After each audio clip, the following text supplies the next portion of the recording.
Depending on which Sonic game you play, his voice might sound completely different, all because Sega keeps firing their voice actors. Let's dive into the strange, greedy, and even traumatic reasons Sega changed Sonic's voice so many times, and how some voice actors still feel wronged because of it. The first English-speaking Sonic was Jaleel White, who voiced him in the early 90s cartoons like Adventures of Sonic the Hedgehog, Sonic SatAM, and Sonic Underground. His version gave Sonic a bratty but fun Saturday morning cartoon energy. When you use your imagination, there's no limit to the places you can go and things you can do. Yeah, now we're getting somewhere. And many fans miss him. However, his contract was with TIC, the company who produced the American cartoons, not Sega. Underground was the last of their cartoons, so Jaleel's voice never came back. Controversy started, however, when Sonic Generations came around in 2011, bringing back Classic Sonic. Fans expected Classic Sonic to have Jaleel White's voice, because that's what they associated with that era of the character. However, Sega made Classic Sonic a mute in the game, and many fans started speculating that's because they couldn't or didn't want to bring back Jaleel White. Years later, Jaleel went on to confirm Sega never contacted him in the first place. Still, Jaleel's influence on the character can't be understated. He helped cement Sonic's clever, cocky but heroic personality, and the next main Sonic voice actor, starting with the Dreamcast, would continue this.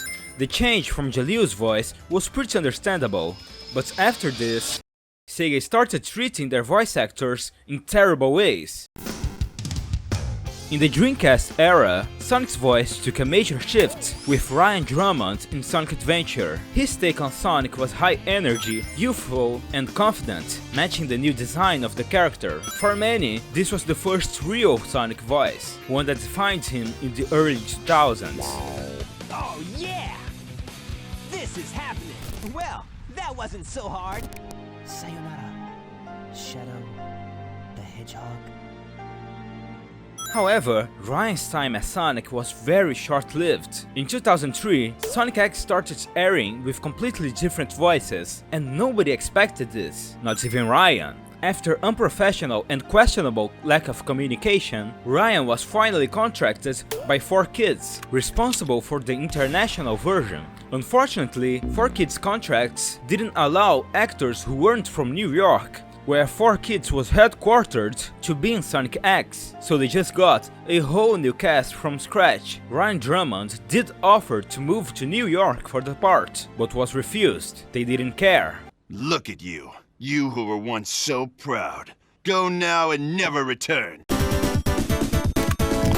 Basically, because 4Kids wouldn't change their rules, Sega ended up catering to them. Here's a quote from Ryan himself. "I also said I thought it was inexcusable to not even give me a call to tell me why I wouldn't be cast, before casting the whole project. Bottom line is, if they would have just called me, I would have told them that I'd come to New York and be there as long as they needed. But my friends, 4Kids didn't even bother to call." Ryan actually did get to continue voicing Sonic until Advance 3 in 2004. Only when Sonic X gained more popularity in television, Sega decided to change the voices for the games too. Sega wanted the franchise to have a more well-defined multimedia approach. This meant the voice of Sonic in the show and in the games needed to be the same. What's even more shocking is, Sega never made an official announcement about his voice actor change. Drummond actually tried to contact Sega to inquire about the voiceover work for Shadow the Hedgehog, and that's where he got the news he wouldn't be Sonic's voice in the games anymore. Ryan then informed fans via email. His email stated that Sega of Japan hires the 4Kids voice actors in secret. That's because Sega of Japan controls all Sonic voices, even the American ones.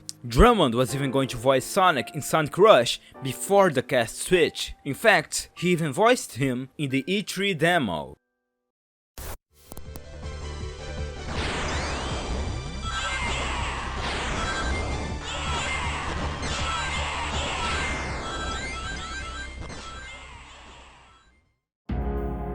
After Ryan, the role shifted to Jason Griffith. Keep in mind, we'll talk more about Ryan very soon, because what Sega did to Ryan after he left was arguably even worse.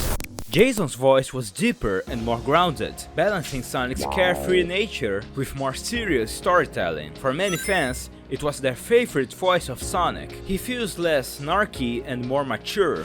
Wow, that's a pretty snazzy performance there. I'm Sonic. Sonic the Hedgehog. Showing remorse, Eggman? If you played nice, I wouldn't have to break all your toys.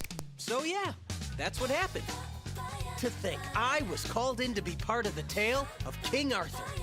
But I gotta tell you, it was no picnic.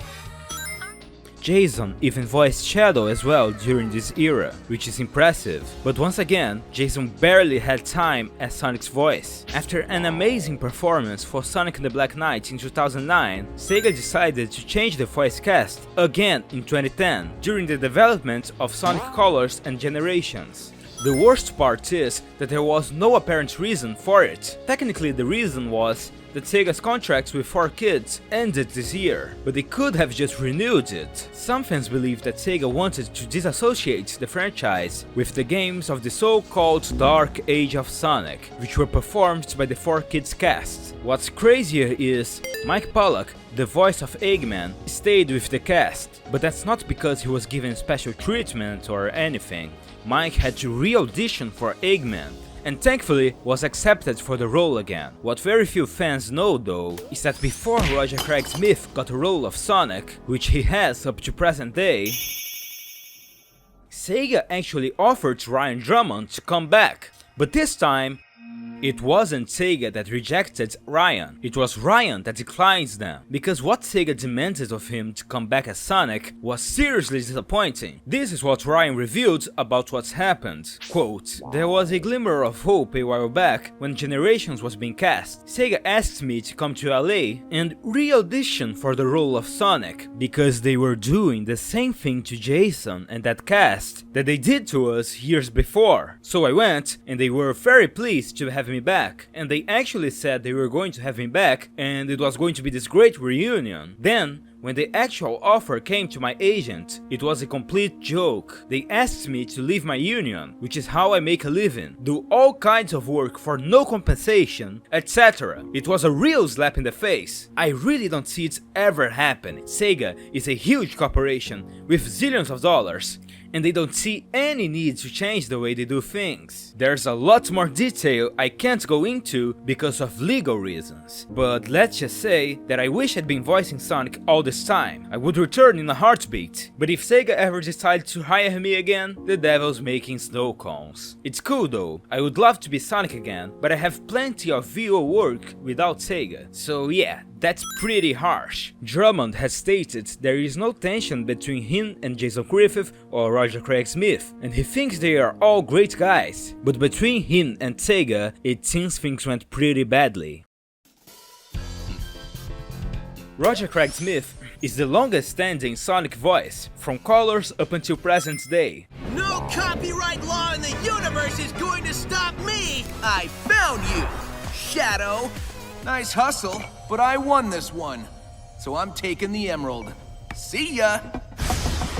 But for a moment, it seemed he would stop voicing Sonic as well. On January 28th, 2021, Smith announced that he would no longer be voicing Sonic, citing his frustrations and disappointments with the modern game voice acting industry. We don't know what that specifically entails, but we can interpret not satisfactory work conditions. He said that he has no disdain towards Sega or the Sonic series, and simply wanted to move on to a better place in his life. However, on May 26, 2021, Smith announced that he was returning to the Sonic series to continue voicing Sonic. Nobody knows what happened for sure. There's a theory though. The following year, 2022, saw Sonic Prime being released with yet another different voice for Sonic, Devin Mack. That's because the show was produced in Canada, requiring a mostly Canadian voice cast to meet labor laws for tax incentives, leading to recasting of game actors. So some fans speculate that Sega wanted the voices of Prime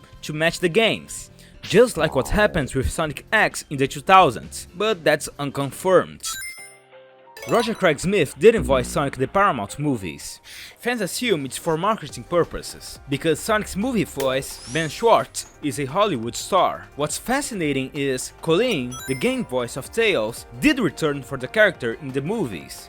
So it leaves fans wondering why only Tails was kept. But even that led to controversy with the release of Sonic Movie 2. At the time, the posters of the movie were only showing the most famous names, like Jim Carrey or Idris Elba, even though Tails was a main character of the film, which means Colleen should be credited in the posters. After a bit of fan protest, Paramount updated the posters to have Colleen's name, but it's weird that this happened in the first place. While Sonic's voice in America had to deal with so many changes and controversy, Sonic's Japanese voice is still the same since 1998. Junichi Kanemaru. Kanemaru's Sonic is the result of decades of refinement, maintaining a character that feels familiar, while evolving with each new game. This consistency and authenticity are why some fans believe the Japanese Sonic voice is the definitive one. The Brazilian Sonic voice actor, Manolo Rey, is another example of consistency. He has been voicing Sonic in Brazil ever since the very first cartoons, and was kept even for the movies. His performance adapted to fit the tone of every single series, and I hope he continues voicing Sonic for as long as he can. These are great examples of Sonic's voice actors being respected, and it's unfortunate that so many problems happened with the American cast, but at least it seems that things are improving. What's funny is, even though the Japanese Sonic voice is his longest standing one, the series is not popular at all in Japan. The Japanese people actually think that Sonic is a Nintendo character. Click the video that's appearing on screen right now to find out why Sonic is hated in Japan.